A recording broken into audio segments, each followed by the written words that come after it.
నాలాంటోని బిడ్డ లగ్గం ఉంటే కూడా వదలకుండా జైల్లో పెట్టినప్పుడు ఆయనకు బాధ తెలియలేదు.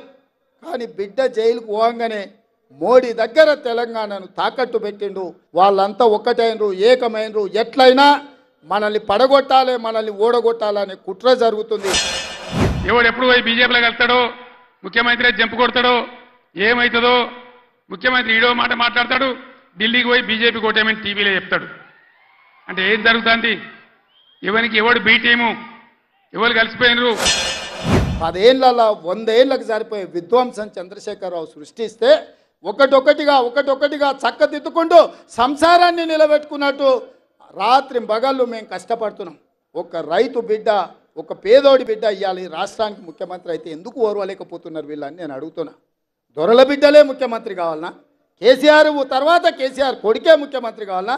ఆయన తర్వాత ఆయన మైనోడే ముఖ్యమంత్రి కావాలన్నా? ఈ పాలమూరు బిడ్డలు కావడానికి అర్హత లేదా అని నేను అడుగుతున్నా. జరుగుతుంది. ఏడాదిగా ప్రయత్నించిన సంతానం కలగలేదా? నోవా IVF లో ఫెర్టిలిటీ ఎక్స్పర్ట్స్ ను కలవండి. మాతృత్వం కల నెరవేర్చుకోవడానికి ఉచితంగా సంప్రదించండి. రాజకీయాలలో అప్పుడప్పుడు గమ్మత్తుగా గుడ్డి లక్ష్మి వచ్చినట్టు కొంతమంది లిల్లీ పుట్టుగాళ్ళకు కూడా అధికారం వస్తుంది. నిన్న అంబేద్కర్ జయంతి, ఆ విగ్రహం పెట్టిన తర్వాత జరిగిన తొలి జయంతి. ఈ లిల్లీ పుట్టుగాళ్ళ ప్రభుత్వం ఏం చేసింది? అక్కడికి గవర్నమెంట్ పోలే. ఆ మహనీయులంతా హిమాలయ పర్వతం అంతా ఎత్తున్న విగ్రహానికి ఒక పువ్వు పెట్టలే. దీన్ని ఏమంటారు? అహంకారమా? కండకావరమా?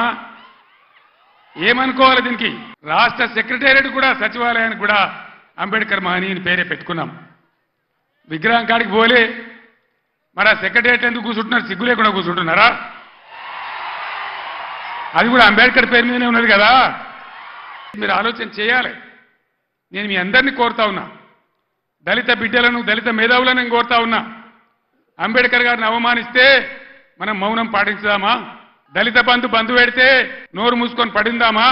ఇవాళ వాళ్ళకి సురుకు పెట్టాలి. ఇదే పార్లమెంట్ ఎన్నికల్లో బిడ్డ మీరు మోసం చేస్తే గుద్దితే కింద పడకూడదామనే జవాబు మీరు చెప్పాలని చెప్పి నేను మిమ్మల్ని కోరుతా ఉన్నా.